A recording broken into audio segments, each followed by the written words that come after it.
Is it live or Memorex? Live. Okay. So I got to remember the report. they can keep swearing. You know, it's done. Oh, it is. You said- It's live. Live.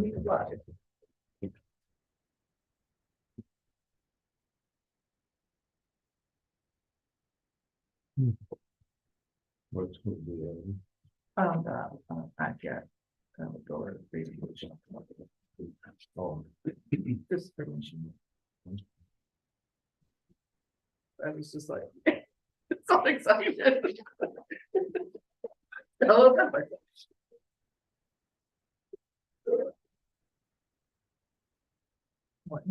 they still doing contracts.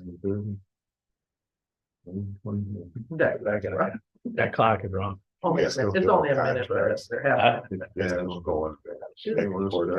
Yeah, but we're gonna ratify them today, Somebody contingent might be upon our, working their meeting with their Good morning. Well, only. reps and stuff, yeah. Hallelujah, or whatever you do. You're pledging and Because praying. we already, no. Oh, not those two yet? Yeah, I already got the mango on those. So we're not even gonna have to do a motion. On those two. Just on the US. Hey, all we need to order. Please stand for the prayer, please. I pledge allegiance to the flag, United States of America, and to the republic for which it stands, one nation, under God, indivisible, with liberty and justice for all. Please remain standing for the prayer, please. Oh Lord God, we come before thee in prayer, acknowledging the blessing of government and administration. Thou art a God of order and hast blessed us with the establishment of governing officials to provide civil harmony and concord. Be with us in this meeting and give us strength and wisdom to pursue goals which please thee. Grant us the courage to support those things which are right and according to thy ordinances. For we ask in God's name. Amen. At this time, if anybody has a prayer to say, this is the time to do it.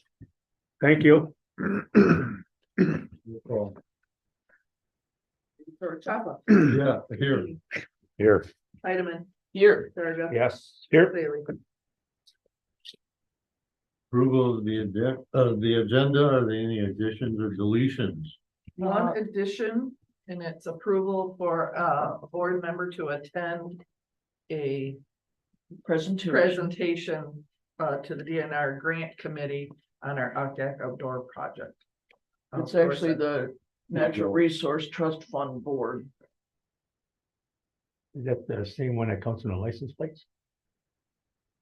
Yeah, No, Based on that? no, it's not, no, that's oil.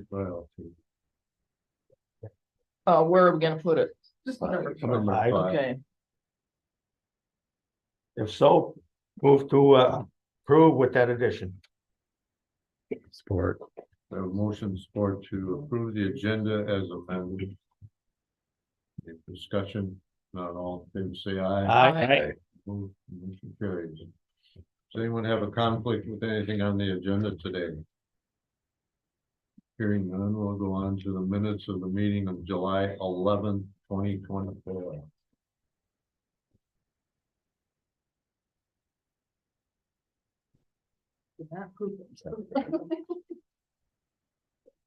You approve them?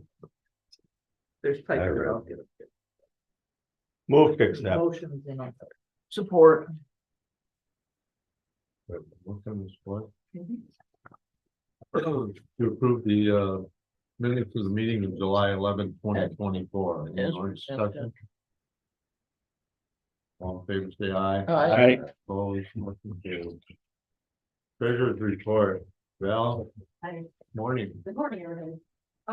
This is the summary report for June 2024. Good. The taxes collected as of June 2024 remain at $4,688,665.86. Total of all revenue for June was $181,825.73 for a year-to-date total of $7,167,273.29. Total expenditures for June were $707,428.61 for a year to date of $6,907,000 $682.16. The change in fund equity stands at $259,591.13. And the balance in the general checking account is at $1,677,486.97. Revenues were normal for June. The expenses were higher. If you can see the trend, every June they are higher, so they're normal for the year end. Including wages, insurance, and routine monthly expenditures. Any questions? Are we ready to close out? No, Not yet. we're still accruing. We have to accrue through, Probably the end of August. through the end Yeah. of August, Okay. then we finish up everything. Okay, So this may change somewhat. And then we have our auditors coming in. Okay. So, right now it's looking good. yeah, I had actually already accrued payroll back.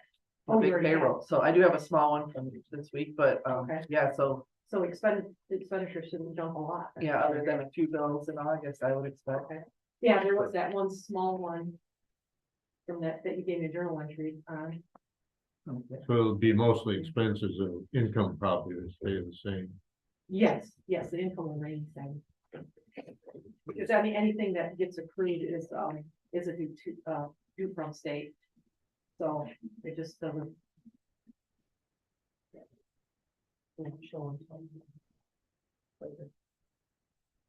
And then just like the recap from the treasurer's office, we recently purchased a new postage meter that all the departments can use. We keep it in the room down the hall. The old machine was being decertified, which meant it would no longer work with the post office. It was purchased in February of 2017, so it did last us- That's a old. long useful life. Yeah, It did. I mean, it still worked fine. It's just they have a life and they shut them down. That's just their process. And so, I think it's a good meter. Everyone's, been using it, and it does way more larger packages than the other one did. So, it's more convenient. People don't have to go to the post office as much. We mailed out over 1,800 delinquent property tax statements at the end of June, so we've been busy with the collections of delinquent taxes and lots of phone calls on those. The current taxes were also sent out about the same time by the townships, which also drives a lot of traffic to our office, even though we aren't the ones to collect. Simply because we're here Monday through Friday, we have regular business hours. A lot of the townships aren't available to answer questions. We get a lot of questions, so that's been going on. The county land auction will be, I talked about this last time. It is Tuesday, August 13th. We have 48 properties. The information is available though now online at the www.taxsaleinfo, so you can check that out. Everything on there tells you how to register to be a bidder, what's required. And you do all your bidding through them. We've already got a few bids placed for the sale. The sale goes live at 10 a.m. on the 13th and it closes at 7 p.m. So what was the closing time? 7 p.m. So it's a good long time. Even if you're working all day, you can still, get in on it before it closes. We've begun the bi-weekly settlements for the townships for the current taxes. Several of the townships have experienced a hiccup or two, and we've had to work through that stuff. We'll have the current taxes being posted in the next couple of weeks, so you'll see in the next report. Well, I don't know that you'll see it on the next report because I think we only got one settlement in on the 15th, and normally we do a spread the 1st through the 15th, and so for just one township, we probably won't spread that little bit of money. We'll just do it through the end of July. Most of the townships have turned in their board review changes, and we're working on the adjustments for the prior years.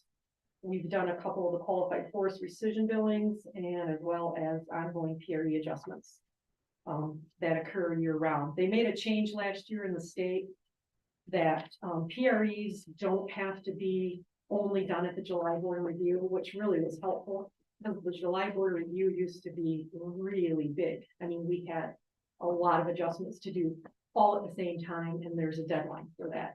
Now the township assessors can change the PRE anytime a taxpayer requested it and they're given it. So, yeah. Huh. So you don't have to wait until that board review time. We get them in all year round, so that kind of spreads the workload out. a little bit. Yeah. They still have to library review, but it used to be the PRE only could go to that. Now the PRE can go anytime to the assessor. They do make, principal residency exemption. The July board review, they also do some, like errors and omissions, any mistakes that were made, they do value changes. Yeah. Yeah, but anything that people, well, I guess, people are supposed to go to the March board review with their new assessment, but they could still do things in the July. Or December. Yeah. Well, that's property owner friendly. I think that's a good. Yeah, it's helpful. Yeah. Because, yeah, Right. and it's easier, I think, for the assessors as well, instead of having just a ton of Clumped all time. together, yeah. Because they're, yeah, they do them instead of setting them aside, because we found that sometimes when you set things aside, they get missed and then, yeah. Then that's another issue about getting, so now they've changed that law and they can do it at any time, so they don't need a board review approval. And it has a trickle down effect because their office, then my office to get the checks out. Yeah, So all yeah. this trickle down, it helps. Yeah, because I know you guys would always be like, oh, are you ever done with those? No. Get 40 at a time. Yeah, yeah, so it's been working out a little bit better. So, Good. any other questions or? Is comments? 1,800 going with taxes, is that pretty normal? Yeah, that's. It's usually right around that. Yeah. I mean, Might be up from last year, but we started with like over 3,000 when we first came over as delinquent as of April 1st. right. So we've had a lot of payments. Yeah, Um, half and. yeah. So, Move to receive and file. Support. Thanks, Bill. We have a motion in support to receive and file a trade report. Any more discussion? If not. All in favor? Aye. Opposed? Motion carried. Citizens appearing before the board. One. Great. Okay. Fran, you're on. NEMSCO annual report. Welcome. Thank you. Good morning. Morning. What a beautiful, beautiful drive up. I just am so happy to be in Northeast Michigan again. I just came from Japan a couple of weeks ago to see my stepson who's in the Navy. And it was so hot. It was so hot. I was going to tell you. Really? Oh my gosh, it was so hot. So it's just beautiful to be out here in the cooler weather. So I was thinking on my drive here, this is I think my 9th year coming to present the annual report. So some of you might be able to do it by heart that I've heard my skill a lot. But if you don't remember who I am, or if you're new to the board since last year, my name is Frances Omani.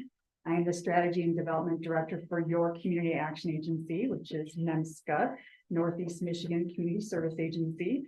Just as a refresher or a reminder, we are one of 27 in the state of Michigan. We are the largest geographically in the state and the second largest in budget. There's over 1,000 community action agencies across the country. And we have been around for 55 years. We are a trusted agency that provides multiple programs in Presque County and all of Northeast Michigan to empower people to live the best life that they can. So I want to just spend a couple minutes today to go over the annual report, kind of give you an update on what our agency has been up to in the last fiscal year. So when you open the report, you'll see that there's a letter from our CEO, Executive Director, Lisa Bullen, where she thanks community partners and volunteers for all of the collaboration in the past year so that we can continue to live our mission. And this includes elected officials such as yourself. So thank you very much.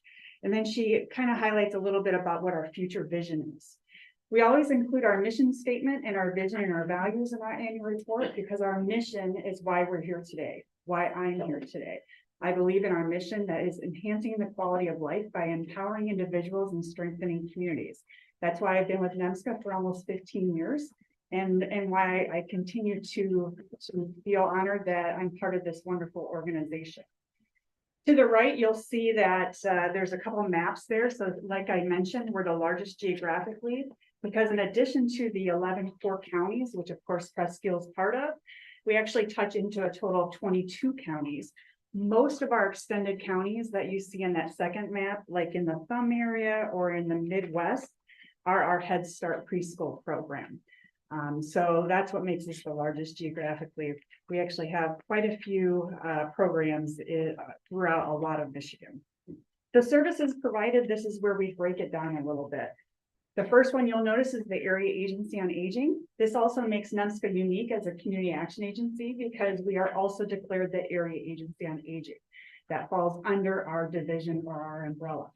And so what happens is we have a lot of programs that fall under the AAA that service seniors or disabled that are in this community. And some of those programs are after we partner with the local COAs, such as Meals on Wheels and things like that. And some of them are standalone, like our care management, our My Choice Waiver program, our long-term ombudsman position, things like that. Then you'll see listed under there are just a few other of our many programs that we provide here in Presque County. Moving on to the next page, this is where we give the shout out to our board. We are a tripartite board, meaning 1/3 of our board consists of elected officials. Historically in the past, that's always been county commissioners such as yourself. So Commissioner Chapa is our NEMSCA representation, or excuse me, our Presque County representation on the board as an elected official. And so thank you, Commissioner Chapa, for being so involved. He's part of our executive committee, comes when we are working on strategic ideas, has attended events to celebrate our agency in the past. So we appreciate all of your dedication that is really above and beyond what maybe some of the other board members do. So thank you. We're very fortunate to have you on our board. To the right, you'll see the remaining 2/3 of our board are consumer, which means that they are either low income or represent low income people, and then also our private members. To the right is the financial overview. So basically how we're funded and where the money goes. So the top graph shows that we're federally funded by just over 61% comes from the federal government. 36% or just a hair over that is state funding or other various contracts. And then the remaining is local or in kind. The expenses, this is where the money goes back out into the communities, right, in our programs. So you can see very clearly on that graph that letter A, which encompasses 3 programs, which is early childhood services, which is Head Start, Early Head Start, and GSRP. That's by far our largest division, right? It's over 50%. What do of our the budget. initials stand for? Excuse me? The third thing you mentioned. Great Start Readiness Collaborative. That's a preschool as well, just like Head Start, GSRP. The less acronyms. I the know, better. right? We have a lot of acronyms. We don't even say our acronym right. You guys give us a hard time for that we call ourselves NEMSCA, but it's really NEMSCA. Don't get me started on that. So anyway, so obviously that's where when I'm out in the community talking about NEMSCA, most of the time people associate Head Start Preschool with us, right? Because that is our largest program, but it's just one of many. And then you'll see community-based care, community programs, which is just community programs is how we basically define internally homeless and prevention programs, weatherization programs, the food commodities, things like that. Then our aging, our youth services, which is our School Success Partnership Program, our volunteer division, which we have 3 volunteer programs, community development, and then finally our management and our general.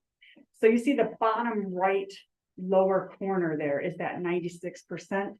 I highlight that every year because we're always very proud of that. What that means is that 96%, or another way of saying it, 96 cents of every dollar that we receive goes right back out into the community. So we have just under a 4% indirect rate, which is basically the administrative cost. So how I'm funded, how our HR is funded, IT, our CEO, it's a very low percentage rate when you're looking at that. And so that's something that we're always very proud of. The next page, this is where we get the numbers. So every year when I'm compiling this annual report and I'm reaching out to the multiple data people that represent our programs, they're giving me these numbers, and every year I'm always blown away. You know, when you see the numbers down like that about what our program impact is across our region. So these are just a few. Over 2,800 children received our services in the last fiscal year. Just kind of skipping around, 344 homeless people that were on the street received support from us. 2,000 seniors maintained independent living, meaning that they received services that prevented or delayed nursing home placement because of our RNs and our social workers that we have on staff. 3,760 youth participated in our school success program so that they could become successful. These at-risk students, it's not even income-based, it's just referral-based. So it could be any student that's considered at-risk would get referred to that program, and then so on and so forth. So the numbers really are important. That's why it's, you know, we talk about it and it really shows what the impact is. But remember, each one of those numbers you see has a story, right? So the right side of that page, on page 7, I just pulled out 3 random stories to talk about what do these people and individuals look like when they have interacted with us at NEMSCA. The top story, you can take some time to read about Eric.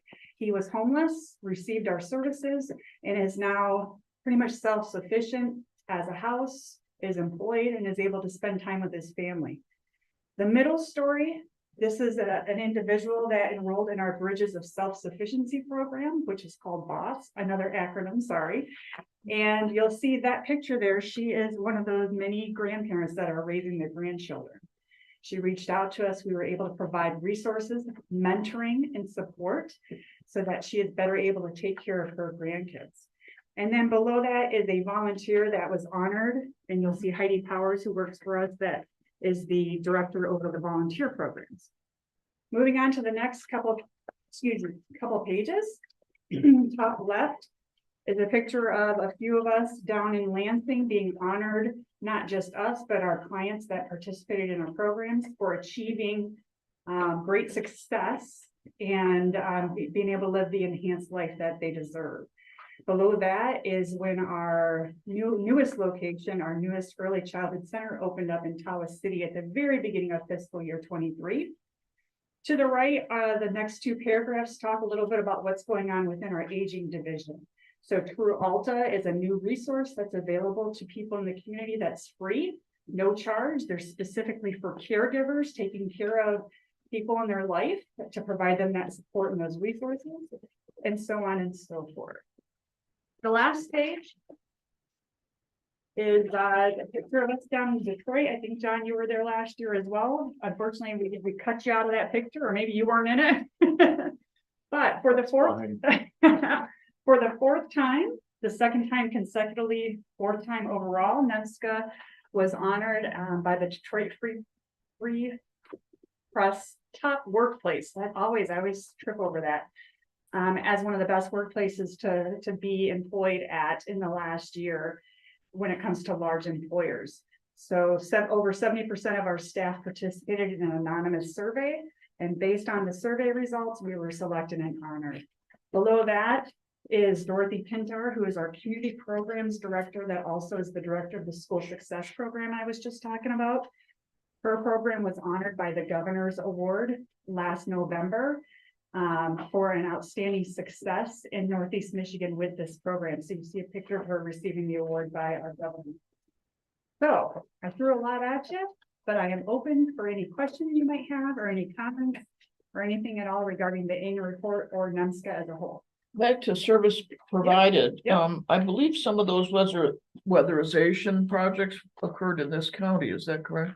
I'm sure of that. I don't have the numbers, but I'm sure that every county we've had at least a handful. Yeah, Michelle Labar, I think, refers people to you, and that's been very helpful. Great, thank you. Is that like when the hailstorm came through type stuff? Oh, it's A new roof, a new furnace. weatherization. Anything to increase energy efficiency. Yeah, energy. So it is income based, and there's a waiting list. However, once somebody gets into that waiting list and they're deemed eligible, what happens is we have contractors, and then we have inspectors that go out, they assess it, inspectors that work for us, and they assess everything in the home to see where they're losing energy. Do they need more insulation in the attic? Is the refrigerator drawing too much electricity? And they do a very thorough inspection, write up the report, and then we hire contractors to go do the improvements. And then we have a post inspector that goes back out to make sure everything was done correctly. And then that person now has a more energy efficient home, which of course means that their gas bill is less and then they have more money for other things. I think that's, people are really struggling paying their fuel bills. So that's made a major Yeah. difference to people that kind of can't participate. But like you said, there's a waiting list. There so. is. When I first started in this role, like 9-10 years ago, the waiting list was 3 years. Now we've got it down to about 6-9 months. So it's been improved quite a bit. So yes, if you know anybody that might refer, or they don't, and here's the interesting thing, is you don't have to be the actual homeowner. You can be a renter. And it can still happen with the partnership with the landlord. So that's cool too. And also some mobile homes do qualify for that as well, so. On that same page, Yeah. the services provided, 2,000 seniors maintained, is that the same as Michigan waiver? That's Michigan, my choice Part of- waiver and the care management, and then other support services such as like the respite care we provide, personal care, homemaking, all of those together come up with that 2,000. Yeah. So question how on many, that, how many are on MI waiver? I don't know. Yes. I knew an individual who's trying to seek help for her mother who she was caring for. Trying to get a senior companion, and that seems to be very difficult right now, Yeah, it was the difficulty in finding a volunteer. right? Yeah, it's very, as you can imagine, especially with our elderly. So just as a refresher, we have 3 volunteer programs. 2 of them are the foster grandparent program, where we have volunteers that go into schools and provide that extra support with the classroom. The other one, what you're referring to, is our senior companion program. These volunteers have to be over the age of 55 and low income. Since COVID happened, it's been very difficult, and rightfully so, to have volunteers come in and contribute the 20+ hours that is required for that particular program.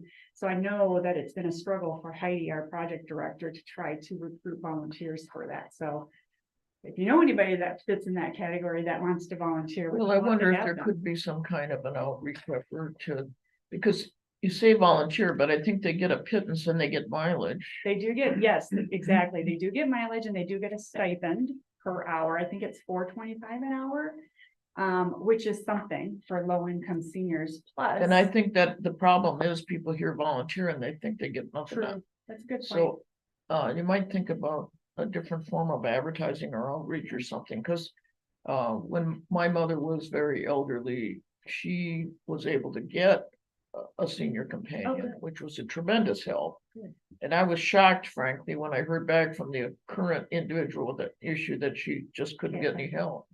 Do you have any specific thoughts for this county on what we could do for that? And if you don't have to answer now, if you think of anything, you can always call me or let. You advertise like a.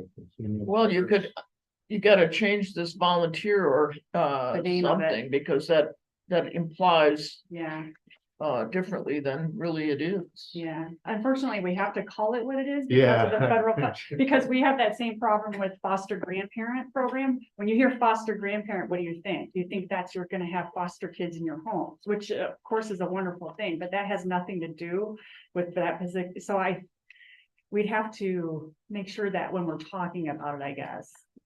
The legalese has to be. Yeah, we right. still have to have the name of it, but Well, but you need some subtitle or something Yeah. that better explains it, because yeah, it's not a come on to most people Right. because of those issues. sure. Good point. Yeah, thank you. Any other comments or questions? Majority of the money goes to, or half of the money goes to early childhood services. Yeah, more than half our budget is in that because it's so large. We have 21 counties that we offer that program. Another way to kind of look at it is internally, when we are fully staffed, we'd have about 750 employees. Of the 750, more than 500 fall under that division of early childhood. So most of our staff falls under those 3 programs too.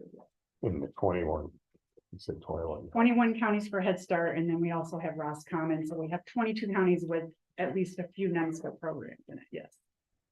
Why do those other outside counties use you guys for Head Start? You know what? I wish I was smart enough to answer the exact thing. This happened many years ago, and for some reason, those counties decided to, for lack of a better word, I don't know the proper way to say it, but they basically said, we don't want to do this anymore in our county. And so NEMSCA many years ago, probably 25, 30 years ago, bid for it. And we've just been ever since the one that keeps putting up for the bid for it. And it's been working. Because so, it's really important. yeah. Okay, And then you might add, we're looking at Fort Huron. It's a potential possibility that we might be bidding for Port Huron this fall for that county, because right now that county, the Community Action Agency is no longer providing Head Start there. And I don't think, from what we understand, some of the local organizations want to. So it makes sense, because if you look at the map, we butt up right up to that county right there. So it would just be extending one more county. So, but that would be a huge undertaking if we do. So we won't know till next year. Yeah. Nothing to the But west. I guess it's by way of explaining how we got down Yes. there. Yeah. Right. Rather than moving to the west, nobody what's else the west? steps Well, forward, so. So the West is our sister agency, which is Northwest Community Action Agency. They're headquartered out of Traverse City. They have the 10 counties that are directly to the west of us. Yeah. That's Northwest. So they are like us. They provide Head Start and homeless programs and things like that. They go all the way down the Grand Rapids. They do 10 counties, so I'm not sure exactly how far down that. They don't do Grand Rapids, no. Is their budget, would you know if their budget's relative to ours? Theirs is smaller than ours. Oh, it is? Yeah, we're second, we're just behind, well, we're not just behind, they're way above us, but Wayne County, so Southeast. Detroit area, they have a significantly larger budget than us, but then next to them, we're second with the largest budget. Well, as always, a good report, Fran. Thank you. Thanks, I hope you paid attention, because there's a quiz next week at the board meeting. Thank you, everybody. Have a Yeah, good rest of your thank Friday. Back report. Hello, good morning. Good morning. Sorry about being a little late this morning. You're not late for your appointed, That's good. I'll keep things moving along because I know it's a Friday morning and I'm sure you want to enjoy the next weather on the upcoming weekend. My name is Steve Curry. I'm the Executive Director of the Michigan Association of Counties. One of my roles as Executive Director is I try to get out and do about 40 of these presentations here. That's about half the counties throughout the state. So I appreciate you giving me a little time today to kind of go through some of our accomplishments over 2024, what we're looking to finish up this legislative session with, and just the general update on MAC. So you I got, have it up here on the screen. you can advance them for me then? Okay, if you just want to go ahead to the next slide, that'd be great. And I'll just speak to the slides. Yeah. So MAC, just a little, overview on MAC for those who aren't familiar with us. We're known for 3 areas. Our advocacy, obviously, at the state and federal level.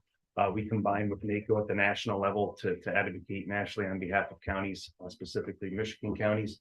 We also look at it as a team effort. So hopefully you're getting updates from us on things we need you to advocate for locally with the state budget, state legislative issues, that sort of thing. Education, we provide various educational opportunities, and I'll talk a little bit more about that in more details. And we also provide a variety of services through the association as well. You can go up to the next slide. So our board is made up of 16 county commissioners elected throughout the state, two seats from each of the regions that you can see up there. Most of our board meetings occur. We have about 4 board meetings a year. They occur both mainly at our conferences and then outside our conferences. And we will be having elections this year at our upcoming conference. You can go to the next slide. This is your current MAC leadership team. Jim Story is the current president. He is from Allegan County. Melissa Daub is first vice president from Wayne County, and Antoinette Wallace from Macomb County is our second vice president. Stan Ponstein is immediate past president, and he is from Kent County. Those are the regions in a little more detail. You can kind of see which elections are up this fall. Each of those regions has one of the 2 seats up, and then we have one at-large seat opening up. The events that I mentioned earlier, we host 2 conferences each year. Our next conference will be in Traverse City, September 26th through 24th through 26th. Also this fall, with new commissioners coming on, of course, with 4-year terms, we'll be having our new county commissioner school that we host in cooperation with MSU Extension. So those will be in between, those will be early December, late November. And then our legislative conference next year will be April 7 through 9, and that is always in Lansing. Next slide. So some of our legislative accomplishments in 2024, I'll talk a little bit more detail about the budget that was just signed by the governor this week, but we did get a $30 million increase in county revenue sharing dollars, and I'll talk a little bit more about that. In the courts and public safety area, trial court funding was extended, so that ability to charge fees and fines in the court system was extended until I believe it's 2026. Can't see that slide real well. Okay, 2026, that's when that new sunset date is. So there we'll be doing work on there to look at how trial courts are funded up until that time. And health and human services area, we are working with the state, the Sheriff's Association, Community Mental Health Association on getting a 1115 waiver, which would be a federal waiver, so that Medicaid can continue to be covered in our county jails for those inmates. So the court, so if they were to have any sort of medical emergency or anything like that, the county would not have to pay for that. And then small business personal property tax exemption reimbursement, that was something that we've been working on for a while. That's $75 million coming back to locals. That was part of an economic development deal back in 2021 that we were able to get reinstated for counties. So our 2024 priorities, revenue sharing trust fund, I'll talk a little bit more about that. We did get an increase in revenue sharing. However, we did not get the trust fund enacted yet, but it is still alive, and I'll talk to more about that.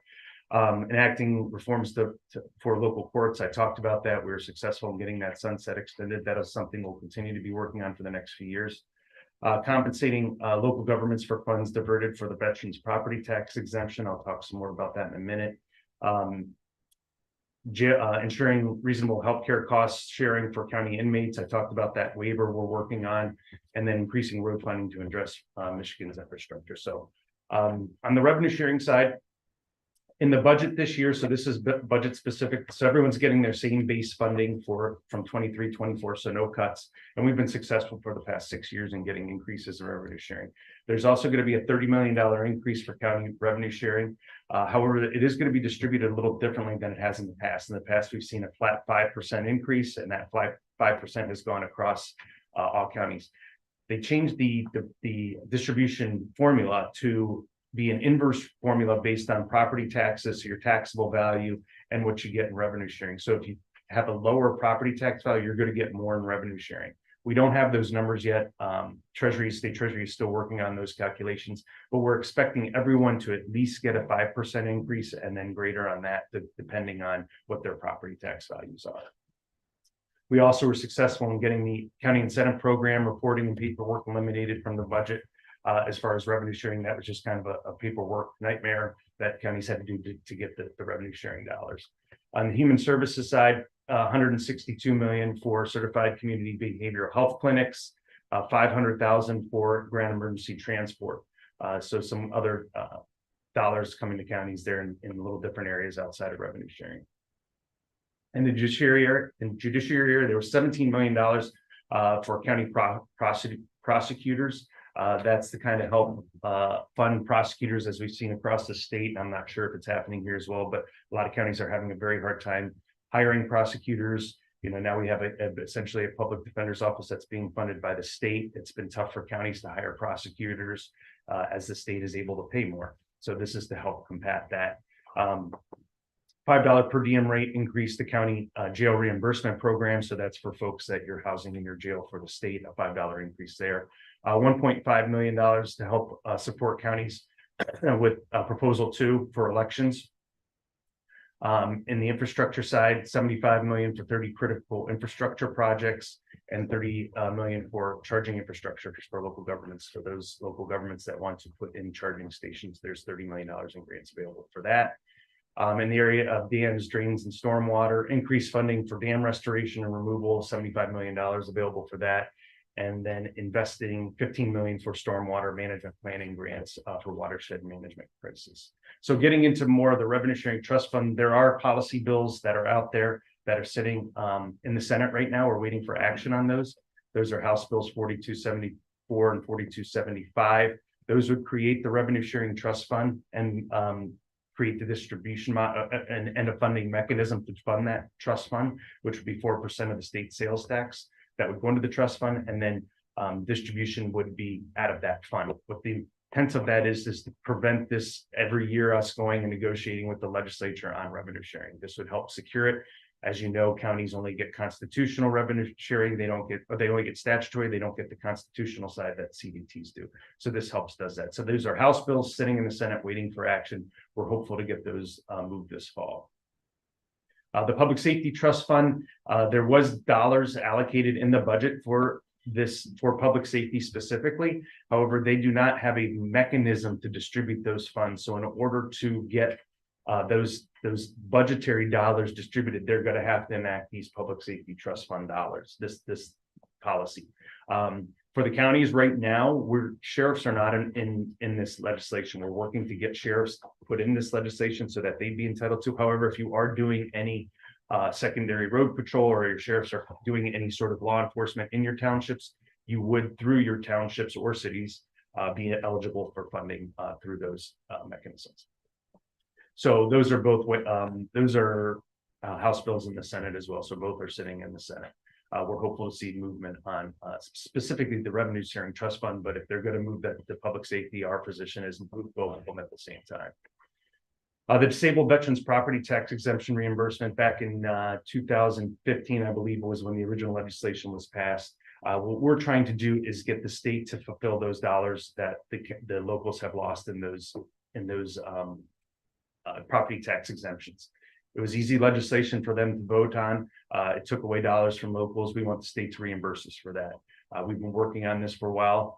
This legislation would have no impact on the veterans. They would still get all their exemptions that they are due. This would just have the state reimburse locals. Obviously, Treasury is someone who's opposed to it because they don't want to pay back the locals for those dollars. We can go to the next slide.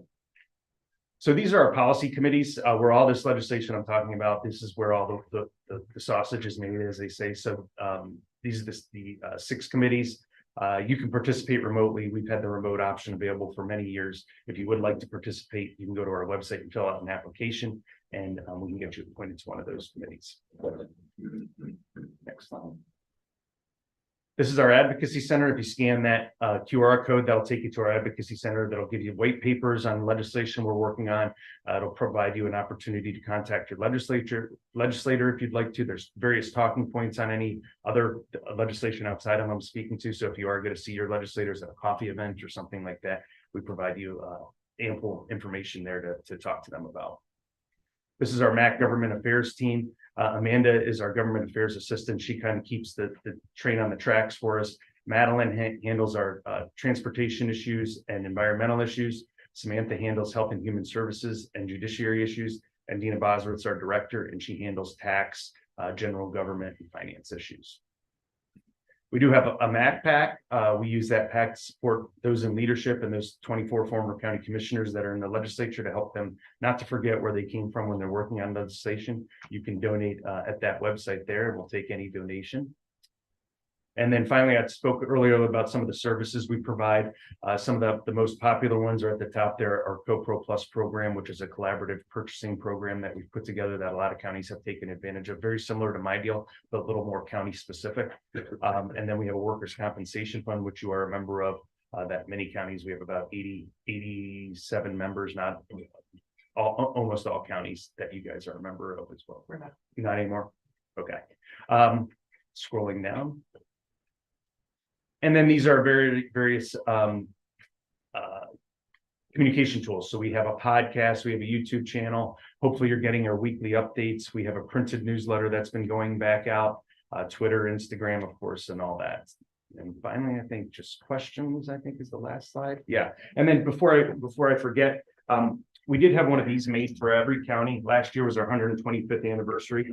So this shows every county seal in the state of Michigan. Presque is down here. And we had, as a gift from the association, every county, we had one of these made, and I've got a letter I'll leave with you as well that kind of from our president and myself that kind of talks a little bit about that. So hopefully you'll find a place in the courthouse here to hang it.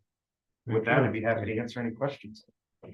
Just a couple comments, Steve. We do participate in northern Michigan counties. Mhm. And a couple of your staff routinely attend in person or by Zoom, and that's very helpful. So thank you. Good. Because that is an extra personal touch as opposed to just all the digital stuff. Yeah, yep. The veterans reimbursement would be very helpful. I too fully support the veterans having that property tax exemption, but it has made a measurable hit in our budget because we have a lot of veterans here. So thank you for keeping that on the Yeah, I think. Back burner. front burner. Well, yeah, I think originally when it was enacted, it was about a $25 million exemption for all locals across the state. I think the last calculation that we've had, it's close to about $100 million now Yeah. for all locals. So it is a slippery slope because we all support our veterans and we want them to have that exemption, but we do feel that the state should reimburse locals for that exemption. I'd also like to talk about our lobbying failures. This last year has been very troublesome as far as the state wanted to take over county business. We kind of lost it on the energy siting thing. And there's still efforts on the septic takeover and the sand and gravel takeover. This is really problematic for local government. Yeah, I mean, those are mainly zoning issues that you're speaking to specifically. Yeah, and on the solar wind issue specifically, that got caught up in a bigger battle that we fought hard on and thought we had some ability to kind of at least change. Unfortunately, we didn't get that done. We were a part of the ballot initiative group to try to get that repealed. They haven't since announced that they are suspending their operations and just being involved in those ballot initiatives. You know, if you're going to get something on the ballot, it's going to cost you about $7 to $10 million. And that's because you're going to have to buy signatures. And unfortunately, that's the world we live in. And that's a big nut to cover, especially even if for us. I mean, Farm Bureau was involved, and then there was a lot of grassroots folks. So unfortunately, that didn't get done. On the sand and gravel, that's still out there. We're still fighting that. I don't know if that gets done, and I'd probably give a less of a chance on the septic side of things to get done at this point. I just don't see a lot of, obviously the election and the lame duck session can change things very dramatically, depending on what happens with the state legislature. But so far, we've been successful in fending those off, and we're going to continue to keep fighting those. Well, we have county zoning here, and we'd Oh, you like guys to do be able county? to enforce it locally, Yeah. but this has made quite a number of challenges. Yeah. Keep fighting. The We will- safety trust fund, Mhm. the sheriffs aren't included in that. Where's the bulk of that go on? Cities, Cities. yeah. So it goes to Does the cities and state get townships. any of that? What's that? The state get any of it? No, it's all specifically the local governments. Now, like I said, if you're a county and you're doing any sort of law enforcement in any of your local communities, there are a fair amount that do that, then you would be getting some of those trust fund dollars, but there's no mechanism right now to go directly to sheriffs. It have to be through the city or the township through those. The money for the charging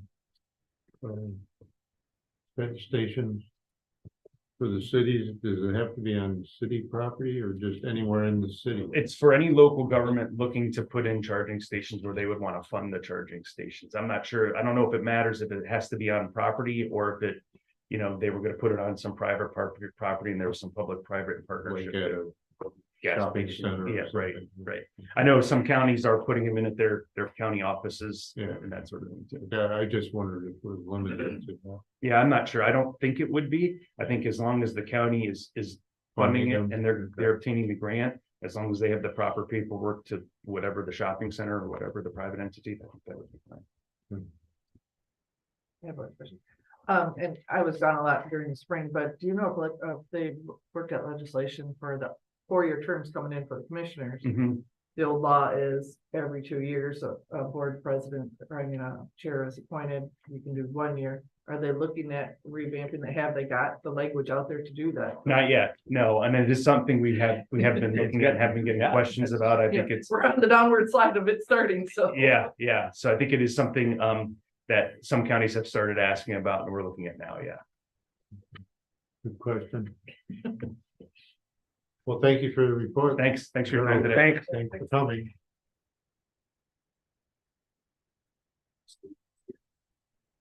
Thank you. Black. Okay, we're at number 3, civil infraction ordinance. And, in your packet, I give you a copy again, nothing changed except for, we did add the actual title. Go ahead. I complained that it had no title or number, so that's added, but it was added late, and so I it's got not the on our email. head. I got the email, I put it in waste paper, we printed you another copy, but it's, got. So what is the number and title? It's 2024-01 for the ordinance. itself. 2024-01. And what is the title? Municipal civil infraction ordinance. Thank you.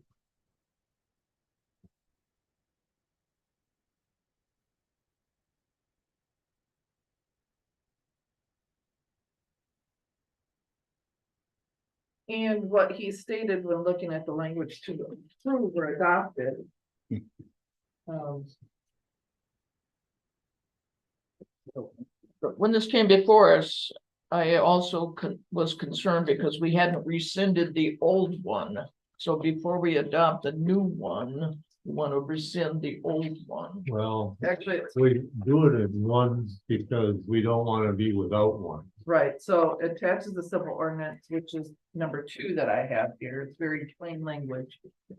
That states without action of equal dignity that required is an accident, and it was the court reference, So the so we actually Corporation Council adopt. has provided recommended language. Yep, so we adopt the first one, 2401, Uh-huh. and then 2402 will actually repeal any previous. All right, excellent. I would, And they still have to be noticed in the, both of them have to be noticed in the paper.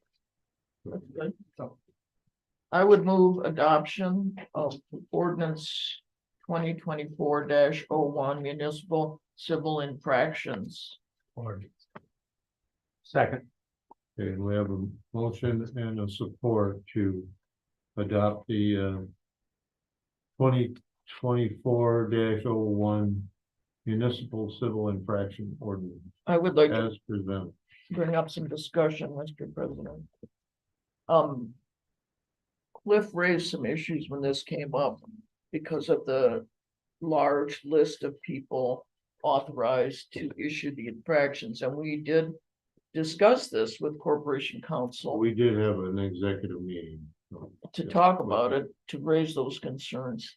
And he referenced the law and the definition of the legislation.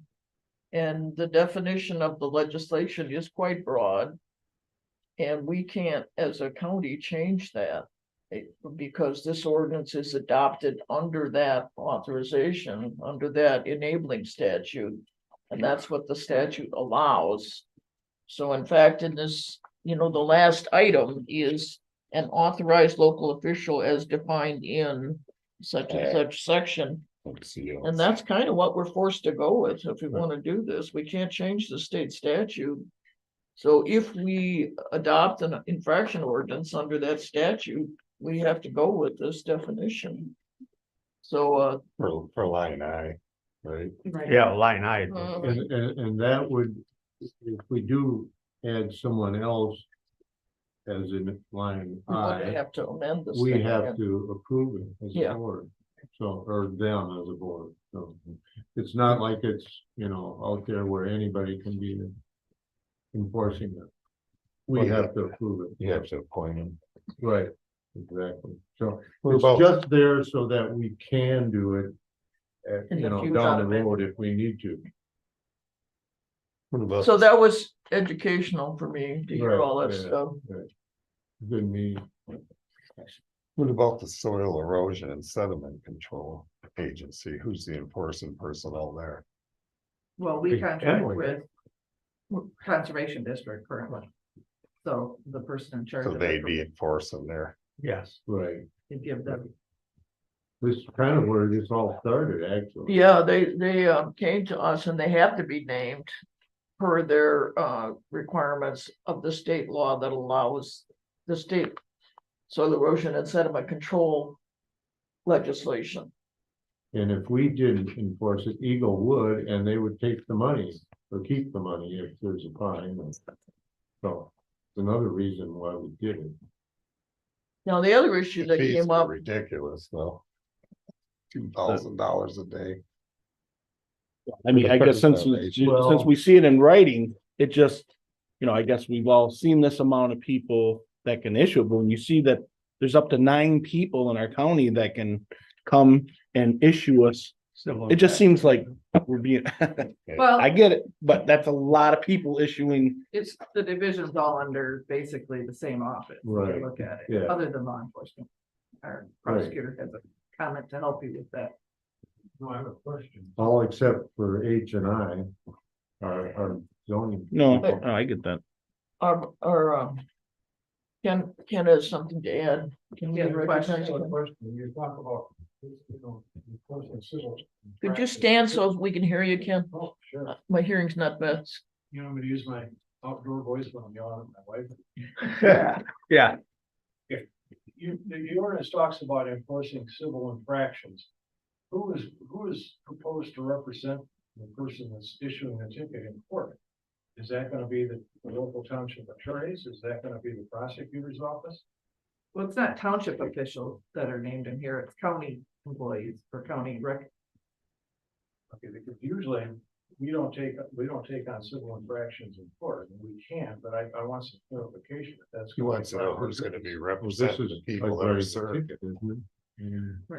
This is the same as a traffic ticket. Yeah, so, So they would get their own attorney, I think. No. yeah. They don't- Right? Well, typically they we're don't. talking about the other side, I'm talking about the people issuing. right? Oh, Well, you don't give the We police represent law permission to enforcement. give a speeding ticket. We represent law enforcement when they issue a traffic ticket, to be sure.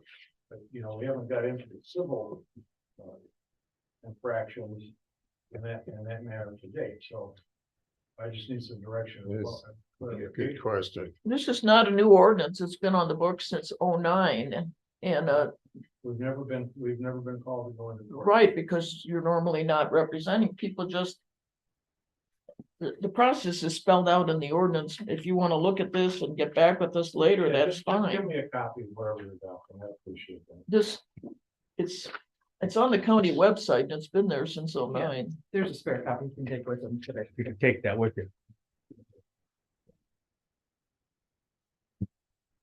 Thank you. Any other discussion? Yes, the last issue that we talked about was, can't we make the fine bigger? And the answer from Corporation Council is no. Again, it's the limit of $500 $500 is set in the state legislation, and we had put up the possibility of having every week or every month be a separate offense. And the Corporation Council said, no, we really aren't free to do that. We have to be guided by the state statute. And So that $500 includes the soil erosion? too? It's That's their anybody. limit? Anybody and on that list. Yeah. So where did she come up when she was here with the $2,000 fine? And she was talking I don't about, know what $2,000 fine you're talking I about. don't either. she sat right here and told us if you have a problem with erosion and they go out there and cite it the first time, the second time, by the third time, it's a $2,000 fine. Maybe she. Well, I mean- Suggesting that, I don't know, Yeah. I don't. Maybe we need to have some educational work with the Corporation Council on soil erosion. Now, you don't have to go civil infraction. There are criminal penalties. So maybe that's what she was talking about. This is an option, but not a mandate. No, yeah, if. So you can take it to court independently. The idea of civil infractions That's is why that you she don't, take it to court though. then the judge, then the fines have to be set judicially. So Right, this is right. the easy process. $500 to get somebody to stop what they're doing, but it's not the only process. You can still file a criminal complaint. Well, if it persists, I understand. If it keeps going on, then you go on with it. Right, but you can't without, You want to give somebody a chance to fix it first. So this is a civil option or a criminal Right, option? the criminal option would be worse. Then Yeah. the penalties are not limited by Right. this. Right, If- it includes jail time. Yeah, And there's conversations that he did say too, council did say that townships and cities do have more leeway than counties. So, you know, if you talk to somebody that's from a city that says, well, no, we can do this. Don't think it's, Ours is very limited. yeah, there's different rules that we have to follow. The So- cities may have more freedom. So I think you it's gotta keep that in important mind. to, It's not apples to apples. That's being attached to the state, that's correct, well, Just allowances that they have that we may not. county government attached to the state. Anyways, so this doesn't have to be the route. If there is a preference to go the criminal route, that's fine. It's just more complicated and you have to have an attorney and you have to go to court and all of this. So this is like a parking ticket, basically. Right, yeah, This is right. the parking ticket method, which is basically designed to get somebody's attention. And they're afforded to correct the problem before they get fined, correct? Sure. And then if they don't correct the problem, Then they get. they can be held in contempt of court. Right, which is And where then the, that brings On- the, on this? That's where the On- court. sure. On this, you can be in, Sure. So, you know, somebody that pays the fine and says, I'm gonna do what I want. Can go to court then. I get they can go to court, So then. but they, Somebody building a $500,000 house won't care if they have to pay $500. They can keep doing what they want to do. So you have to have some other enforcement mechanism, which is. So they're still in violation. Including, Pay the $500, they're still in violation. Right. no, Then they I can- get that. Then they can be held in contempt.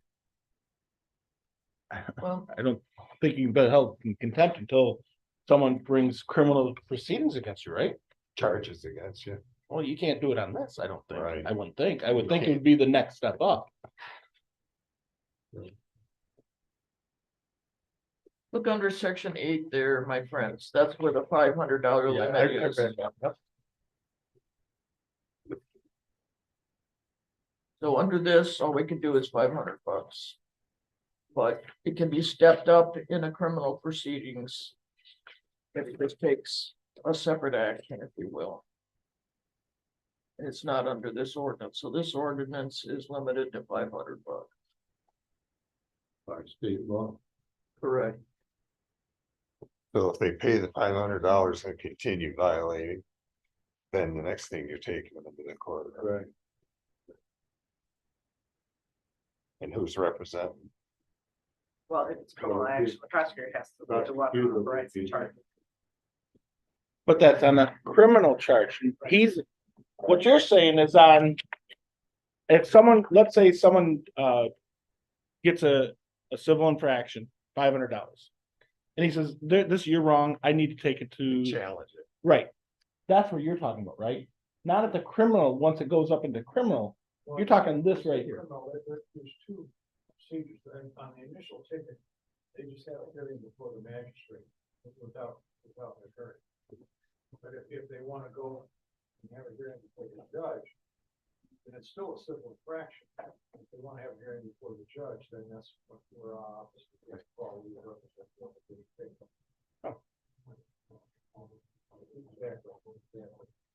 Like if somebody wants to contest the traffic ticket and want to volunteer before the judge. But it's still a civil matter, but now if the judge makes an order, you know, there's a fine and the judge do something to clean it up. But no, that's what the contempt of court.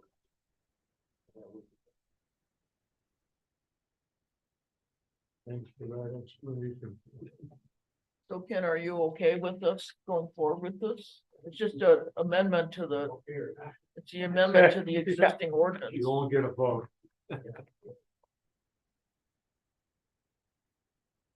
If there's no more discussion, I think we'll have a roll call. Cellini, Yes. Vitamin, Yes, Darga. Yes. Staley, Yes. Chapman. Yeah. Motion carried. So then the Thanks for second your one is input. the repealing of 2024-02. Yeah, and it's repealing 2007-02 ordinance. Okay, so move. Support. And we have motion support that we feel the civil infraction ordinance number 2007-02. Any more discussion? We're at Peterman, Yes, Darden, Yes. Bailey, Yes. Chopper, Yeah. Celine. Yes. Motion carried. Thank you. Number 4 is ratification of contract. Make the motion. Okay, if you wanna do one at a. Yeah, Well, we have just the courts and the steel workers. the one for Right. 89, Yep, 89. and we'll do that separately. Yes, Just one thing. we'll do the 89 district court first. Yep. We'll ratify the contract. It's contingent upon, Well, theirs is There- already a G, so that's different. oh, that's right, too, okay. We'll ratify the So, for 89. Agree. 89th district. I would support that. Motion of support to ratify the contract with the 89 district court employee. Any discussion? Just to say that this is Then the same as the prior ones that we read.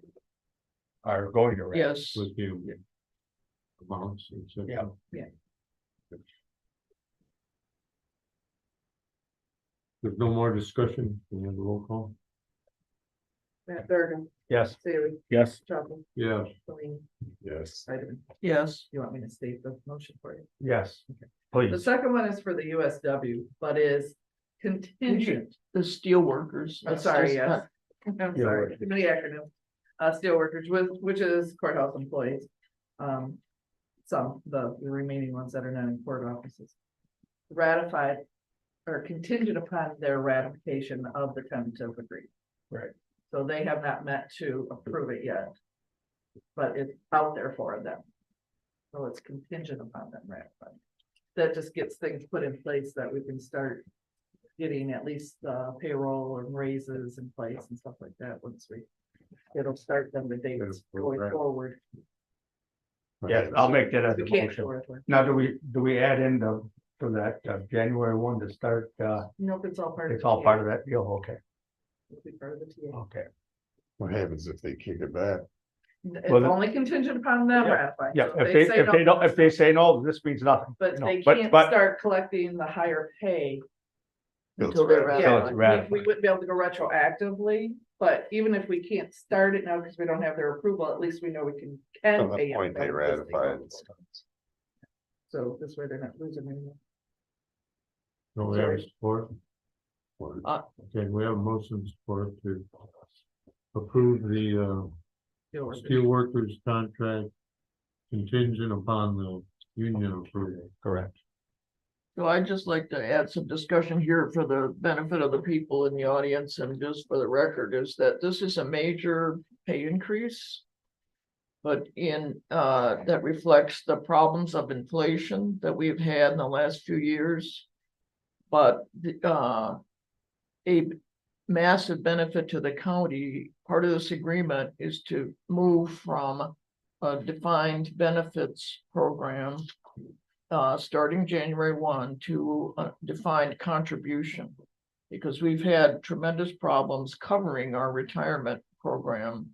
And most communities are going this way just as a budget necessity. New hires, make sure you. Oh, say yeah, it's only new hires. Only new hires.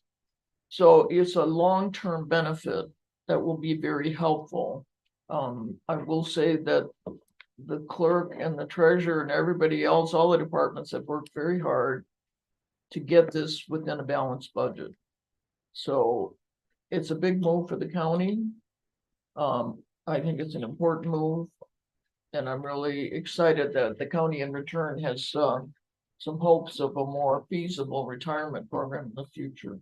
So the new hires are moving away from MERS and they're going to like. It's 401. Well, MERS will still manage it, but instead of, I think it's a 3% defined. So instead of a vested pension, it's a 401k or It's something. similar, more Similar. correct. But the MERS 401A people is still what manage we're talking about, right? the 401A. money. I think that's what they call it, 401A.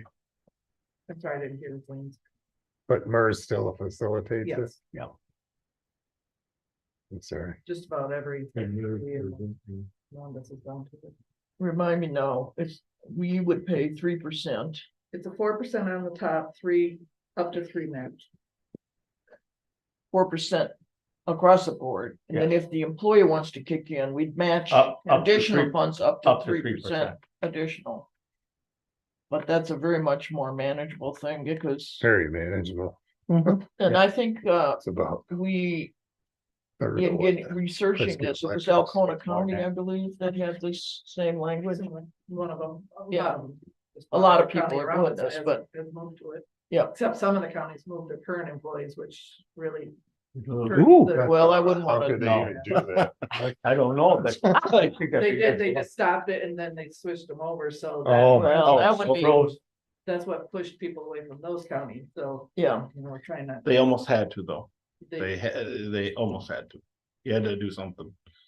Everyone's gonna be put in the poorhouse now. so it took a long time to get here.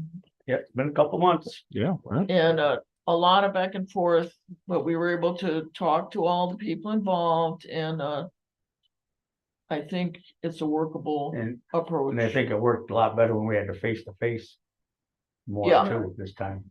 So it's been a challenge, but I hope, and thank you, board, for considering the support on this Yeah. because it's important.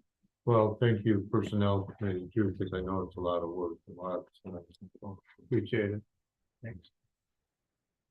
Any more discussion? If not, we'll call the roll on this. Sailor, Yes. John. Yeah. Yes. Yes, Yes, Carry. Out for those. We are. And number 5 is the Akiat Outdoor Center. In our meeting, I guess, it's here. Trust fund. you want to handle it or should I? So, they had sent out, an email. And they are inviting, The DNR is.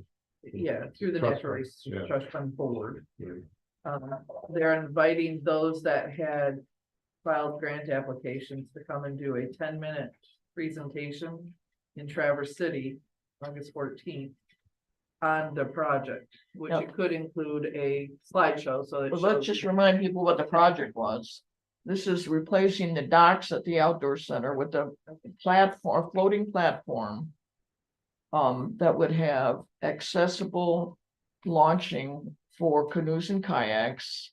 It would have accessible fishing. It would have seating. But that doesn't do any good if you can't get there. So it also includes an accessible pathway from the parking lot down that big hill, a 27-foot drop. To get to the dock. And it has to be at least 6 foot wide, so if you have one of those little canoe trailers, you can bring it down. And it also includes paving that parking lot, because we just can't keep the weeds out of it. Paving the walkway too. Yes, correct. And the Friends of Akiak Outdoor Center have kicked in quite a lot of match, and so has Akiak Township. Because there'd be 25% match is required, we upped it to 30% to get points. So it's a big project. It totals just under 200,000. It is 204,000, I think. But it would really be a great project for the outdoor center and also for the public. Because whenever that place isn't rented, it's available as a county park. So the presentation, they say, the Natural Resource Trust Fund says we shouldn't regard it as being shortlisted. Doesn't count against. It doesn't count for or against us in theory, but they do it for their board, who likes to review in person some projects so they get a better grip on what people are wanting and needing. So it's a short presentation, but I can't imagine us turning it down. I mean, No, that I- would be a real kick in the head. Right. But it's Traverse City and it's 9 o'clock in the morning. So if we send somebody, really you have to send them the night before. So they want a representative from of the grant from represent this county and or the Friends, because the Friends really generated this idea. So that's what's before us. Do we provide somebody to represent the county with overnight lodging and travel? Well, and that, Mileage. natural expenses, you know. Right, Absolutely. I'll make that a motion that we do include the do you want me to do it? expenses. I And, do. and you would want to do that, because you are both ways, right? You're part of the Friends, Yeah. you are on board. And I will say that Susan Radka, who's a trustee of Akac Township, she brought this idea to the Friends and to the board. She was part of the presentation here. She's camping with her family at Otsego State Park. She will come at her own from the park on Wednesday, so she's not gonna do it. She's already camping. It doesn't want to stop, but she's gonna be there on her own dime, so to speak. So that's good. So do we need a motion I'll make a motion that we appoint Mary Ann Well, to allow her to go expenses, and with the expenses. Yeah. Lodging, meals Mile, or mileage. and mileage. And this is the Natural Resource Trust Fund Board. And they move their meetings around the state and they just happen to be meeting in Traverse City. And I'm sure that's why they invited us, because we're kind of in the region, although it's not that close. Yeah. Yeah. Yeah, maybe, okay. 2.5 on a good day, Yeah. 3 on a Yeah. bad day. Second. We have a support. Sport. Okay, we have a motion support to allow expenses for a representative, which will be Mary Ann, How do we, to attend the, what, pardon? how do we pay for that? How do we have a No, debit commission. card or? Well, I mean, yeah. how do, do you cut her a check and she has to go cash? No, you got a county credit card. Submitting. Just curiosity. That's all. His refresher, well, how much, The that ten- grant was like 150,000, wasn't it? 204,000 altogether for the parking lot, the pathway, the But dock. the grant took care of how much of it though? Yeah, 150, 70%, Yeah. 70. so about 100. And then they kicked in 14,000 back, you know, right? not 14, but, It's thought it was closer to 14. 10, but maybe it's more. oh, I think that you're right, because they upped it. No, did they, because they started with 10. Yeah, it was 14, I remember you saying. Yeah, All right. And when is 70%. construction she gonna went, start? Susan, I think, went back and got Well, we have one. to get their grant first. Right. Gotta get So it'd some- probably be next year at And the the grant earliest. includes a cost for an engineer, you know, or lands designer, if you will, but we don't have that yet. But tentatively, if everything goes through, we should be able to start this next year then. With fingers crossed. These But the grants aren't even construction's- given until the fall, of this and they year. have to go to the DNR board anyway. You're lucky if you get the final notice in January. The So, grants are roughly 150,000. It's possible, Yeah. so it'd have I to be think so. designed, whether it could December. be bid. 65, be like 20,000. And it could be bid, but maybe not even built, so there, I mean. You know how bids state have of gone lately. construction, Yeah. Usually Well- 2 years to complete. I think. I it'd think be the grant really was like great. 150 grand or something. And by the way, the Resource Trust Fund, I look back at the recent grants in their most recent round. They funded 2 docks, accessible docks with this launching system that's being used. So anyway, I think there's a good chance. Good Well, possibility. it's also good that you're going and we have a seat at the table, so to speak, Yeah. so that's good, so thank you. I guess if there's no more discussion, we'll vote on it. Papa, Yeah, Delaney, Yes, Scheidemann, Yes. Stardust, Yes, Bailey. Yes, motion carried, thank you. I gotta believe if you weren't there, that would weigh on the I decision. think so too. Yeah. even though they say no, yeah. yeah, no, always put a face on it, always. Sure. Well, in their regards, I mean, it is good for them to get the feedback too, though, you know. Yeah, At least That- know what's that's- going At least on. they know what's going on, they know where the money's going. Yep. You know, and then that does make a big I think we mentioned last Absolutely. meeting that their DNR staff person did come And to look the at the site. site Yes, and you look at and the look site. around, Yeah. and it just so happened that Sarah was there. So Sarah was able to answer questions, and she's Wow. got that site looking fantastic. But, you know, she explained the hill, and the lady was there and took notes and so forth and so on. So they check this stuff out. They don't just go on. They just On the showed whim. up though. and Oh, she was yeah, there. no announcement. They Huh. just show up. Oh, yeah, That's pretty lucky. Yeah, right. yeah. Good. Especially since we have Sarah, who's a. It was Crown lucky jewel that she out was there. there. Okay, I guess we're down to committee report. Well, we've had our little spiel on our personnel, and we'll be meeting again after, maybe, No, We'll not set it- we're done. yeah, well, today. Not today, we won't be No. meeting again, but yeah. We'll be setting more meetings, I'm sure. Yeah, I I guess think you guys had that one Tuesday, all right? Wait, Yeah, Tuesday, yeah. building the grounds. Right. You met with Eric, Well, we met with Mike, Mike, Huck, yeah, he is working on getting. Security a doors. System that there'll be, on those doors over here. So when there are night meetings, it'll be, these doors will be locked, this location will be accessible. right, yep, And then it's shut off from the rest of the courthouse too. right, so there'll be, those doors down there will be, so that no one can get upstairs. Right. And they're retrofitting these doors. Yes. We're keeping these doors. We do need to look at the doors that Right. are down at that north or south, north end. 14,000 is about quote he got before, but they're just wore out.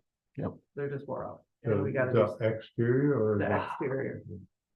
They've been wore out for about 4 years. He's been beefing up the lawn, getting ready for festival. If you ever do something with them doors, make the inside door the same as the outside. door, Correct. where You can just put the thing there and it unlocks. So you can He get does stick have a new key- system. He's already got a new system that he purchased. Sticking a key in when you're holding stuff. That will be different in that we won't have to pay another company to monitor. It will still have the app and I still monitor like I've been.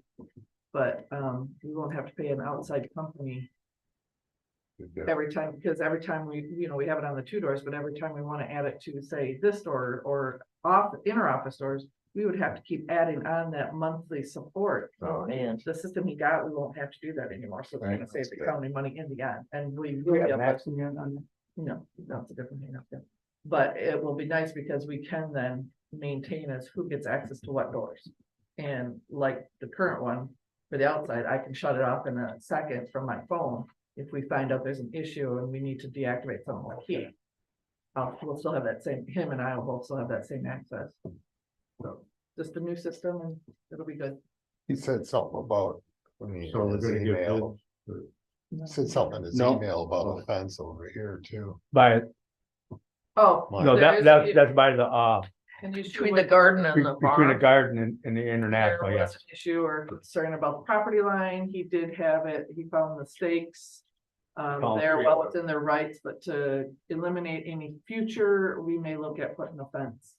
He said he found 3 of the stakes. The only Three of reason I said to resurvey is if you didn't know where they were, so there was no further dispute. Yeah, no, He found the markers. So actually, he was, the first time he was looking in between the markers. So he found the markers along the alley.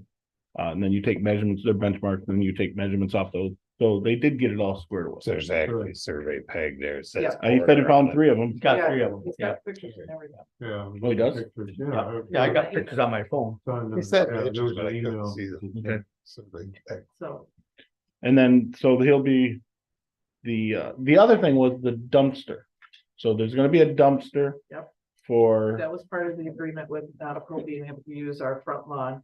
That they provide a dumpster for the vendors, which he is working with the committee as to where it's gonna be. It's probably gonna be in the sheriff's department's back parking lot, actually. okay, That very last spot. Yep. And that's where the vendors will use to put their bags at the end of the night, like the food court and stuff, so that they're not waiting for the city DPW guys to have to come around and pick it up. And not have the mess like we did last year. yep, and It's either gonna be the vendors or the festival committee members will take the garbage. They're not gonna wait for the city for the morning. Correct. It's gonna go in that dumpster. They're gonna be advised where to take. Yep. After there was a, The seagulls will be very disappointed. right, discussion at the lighthouse. Well, Yes, Lighthouse will, there's a parking issue, but it sounds like it's getting straightened out and it shouldn't be an issue anymore with the number of vehicles and the discrepancy of where the vehicles are supposed to be put. That'd be the best way to put it. The sheriff have it, mounted up in the jail. There's two issues at the jail. One is the cameras. The cameras, they just were notified, well, they might have known, but the camera system at the sheriff's department's at its end. You know, it's life. And so the cameras that are being put in the juvenile center or the juvenile detention, they're gonna be modern cameras that will, if and when they upgrade the cameras in the sheriff's department, the cameras that they're installing right now will work with, right. But right now, they've just been put on notice that they're still operating, it's just that it's no longer being supported. apparently the DVR, the recording thing is old and obsolete. But he said it was quite a while, 11 years, I thought he said. Yeah, so, And they only had 12 at the time, I think. was it 12? 12 or 14. Okay. And that was about it. The airport. So Al needs to work on the flag. That he's gonna start looking at, the Windsock, Wind- the windsock, okay. So he's gonna be, apparently it's broken to a point. He's put some bubble gum on it before, but he's gonna start looking at replacing it. And it was in the neighborhood of 14. What a lot I thought, but That's probably in the budget for it. 14,000. Well, yeah, hey, no, it is. yeah, because it has to be. But if they get, the whole premise is if we get the hangar project, then we start getting eligible for different funding. Yeah, That's okay. get us yeah, started. all right. Do we So- know where we're at with the hangar project? It was on my list to ask him, August 8th, Something. something, The bids are when supposed they to be expect in. the bid package to be ready. Yep. Good. Yeah, and that's all I really said about it, because there wasn't a lot of discussion about it. That ought to be about it. And Special appointment committee report. Anyone else? Well, I went to Northern Michigan counties by Zoom, so I could attend the personnel thing in the afternoon. And they were discussing one issue that surprised me, which was a general discussion between the counties about the 4-year term. And some counties have had a problem trying to get people to run because they don't want to make a 4-year commitment. I thought myself that 4 years was probably going to be a good thing, but there've been some issues. So there was a lot of discussion about how people can quit and have an appointment, for the interim. And I guess I was surprised by that, but that has been an issue in other counties. I don't know if it's gonna be an issue here. We seem to have a ballot full of people wanting to run, so, It's this time around. And yeah, if they didn't experience a 2-year, they won't know the difference. between Yeah, the two and I the four. guess. But the issue of Signing up for it. the term of office for the officers is an interesting one. And I hadn't thought about that, but that wasn't discussed, so that's all I have. The road commission meeting on the 17th. They held off on sending a letter to Mark Zelensky due to the fact they need to adopt a policy before they can charge for it. The policy of and I told you that. Agreement they have to sign when they're encroaching on a right away. That's a problem. Yeah. Then they sent a letter to Cadillac Ferndale, registered letter, it's received. They're still blocking the right away with their trailers and stuff.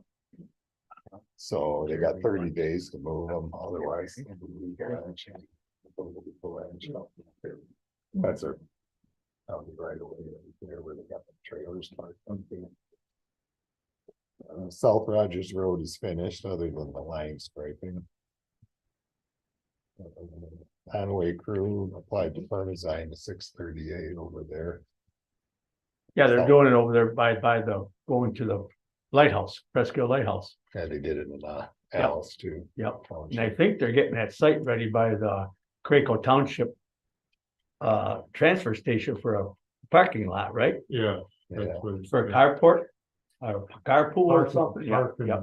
Oh, so Right. is MDOT paying for that? Yeah, Pulaski Yeah. Townships asked for an estimate to cut the hill at 65. Oh.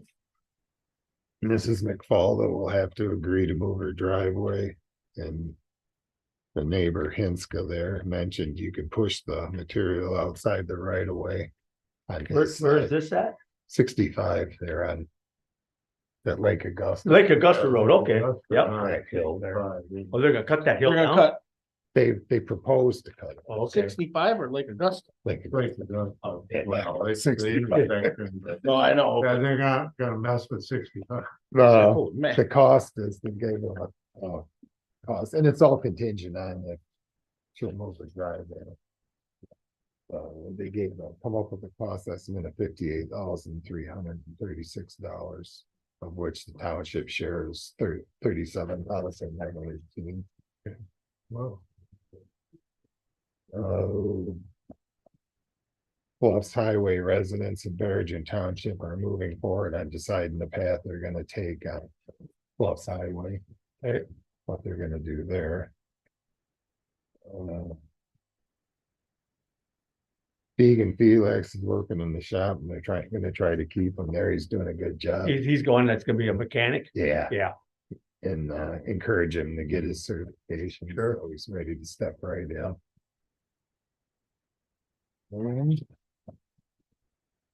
Another thing on the tender too. They got a new truck for the foreman's truck. They bought a 2024. They found one in California for $52,000. So Brand new? 2020. Yeah. I guess he looked around. It'll be half wore up by Pretty the time hard we get to home. find one that he wanted. This is quite a bit cheaper than what he could find. Oh, So yeah, they were like $70,000, $80,000 Yes. here. it's spotless too, so. The only other thing they'd acted on too was the fees. Cram and the state wants all the fees to be, consistent throughout. Which there was a lot of discussion on that. Our driveway fees are currently like $20 for new driveways.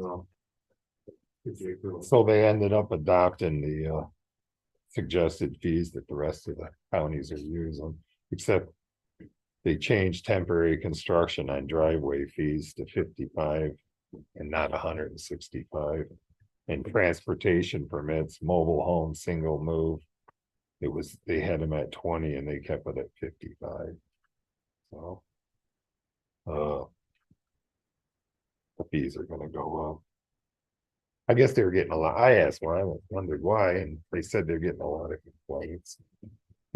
Somebody does something in your neighboring county, well, Presque only charges $20 for driveway fee, why are you Well, charging yeah. 100, So the surrounding counties are getting, But yeah, they weren't enough anyway, No, they that really didn't weren't. cover, Yeah, they were $20, yeah, that's. probably 30 years ago. Yeah, Right. right, right. I know 20 years ago, when we Yeah. were putting a lot into it. You could get 20 hamburgers back then, now you only get one. yeah, maybe. $20. Yeah.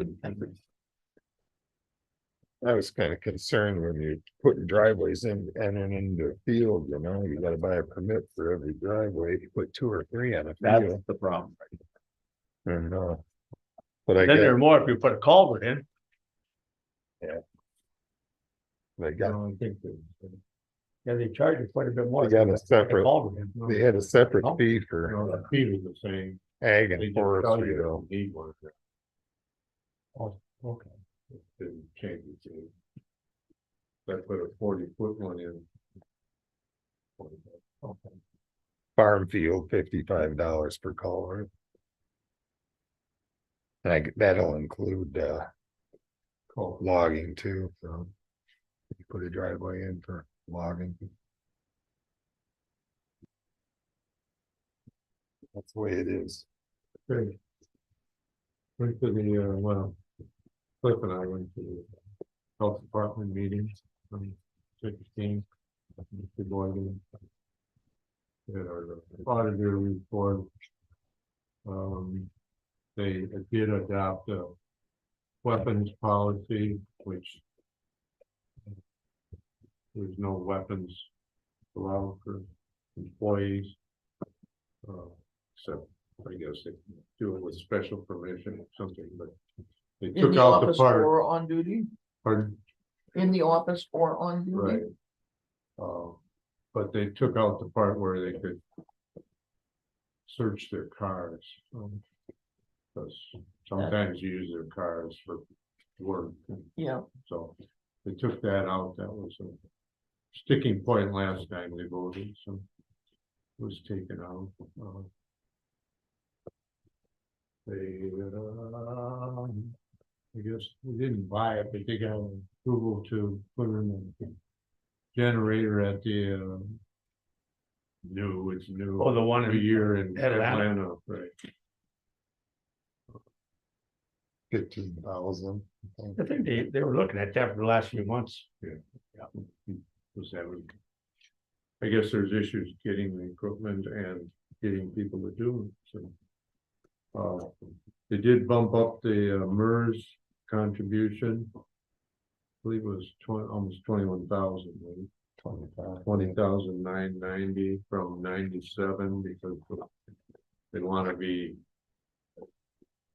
was it 60% by 2028? So back to the old MERS problem that most MERS clients have, underfunding. They did get an RN or a nurse practitioner in Alpena for reproductive health.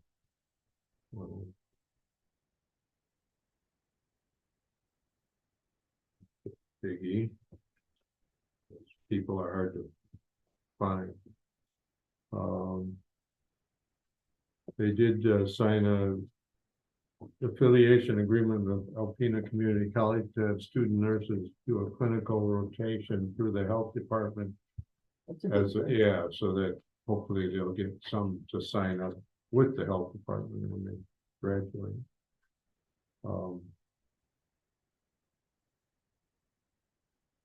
Not sure, were they able to hire a social worker in Hillman? Or are they just interviewing? I guess they were close, they thought she. Yeah, they thought she was gonna take it. Yeah. They interviewed her. So Fair enough, they've Brian. had issues with that. They got the grant to do the wellness in Hillman and then had a RN, I think, for a month or two when she quit. And Well, the they pay just been having trouble getting. pays not really. not spectacular. No, it's. I Well, can't- they say that, and then, if you're working for the health department, you're not working with blood and guts either. So, Yeah, it's true. there's that as a benefit to RN work or nursing work, I guess. Anyway.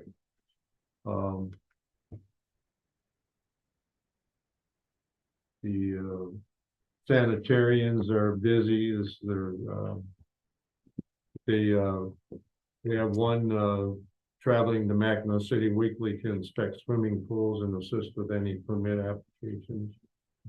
So the permits are down a bit. But there's a lot of food service plan reviews. And most or 80% are in Sheboygan County.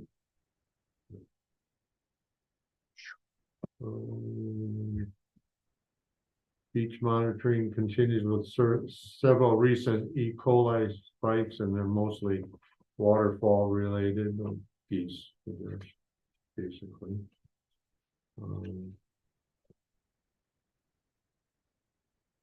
I guess that's pretty well covered. I don't know if you had anything. The medical director recommending RSV vax for anybody 75 and older, and of course, people who have it's susceptible and have other issues. That's pretty well. Okay, we can go on to Commissioner comments. I have nothing.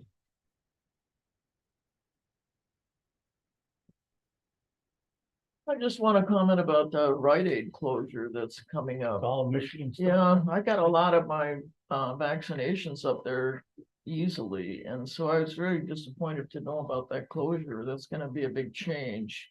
And I did speak with the employees, they've all gotten placements elsewhere, so they're covered. But that's gonna be kind of a kick in the butt for Our community here. yes, absolutely. I never Because heard that that. pharmacy was very Oh, busy. yeah. Why is it closed? Bankruptcy, I They're thinking guess. about mid-August. The one in Alpena is already closing. Yeah. They're looking at So sometime in mid to late August for For ours this to one? close, yeah. Oh, wow, that's- I didn't think it was gonna be that quick. Well, Yeah. that's according to the staff. Right. Okay. So that's another hole up there in a very visible location, so I'm really disappointed about that. Right. Not a thing we can do, of course, No, except, you know, here we go back to the EDC and trying to recruit businesses come for in. that location. Yeah. Now there, you know, you got Thunder Bay as a pharmacy, you got McLean. McLean here, so we're not completely out to lunch, but that's difficult.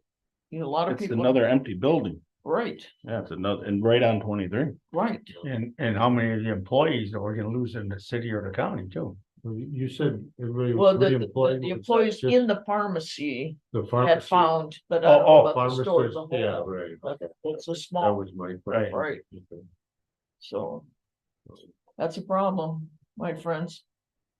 Maybe the store itself will stay open. No, They the shut whole thing. Oh, I yeah. already- Oh, really? All right, Wow. No, now the whole state, I thing's already closed saw down. got it in dark. Well, the Right. one in Miles been closed for years now. Well, And the building- Well, I think that was the first round, because they, right, has been That having was a big trouble. one. No. am I right? Walgreens bought them, Yeah. and then they're just shutting down what they regard as unproductive locations, so The problem is, that's gonna hit the rural areas, obviously. Well, they said Absolutely. all But- Michigan Rite Aids are gonna be closed. He said, I don't know that, but anyway, ours is going. yeah, LP was going. But again, Mile has been closed for Yeah. 5 years probably. And that was a big new store. When it was built. Yeah. yeah. But, yeah.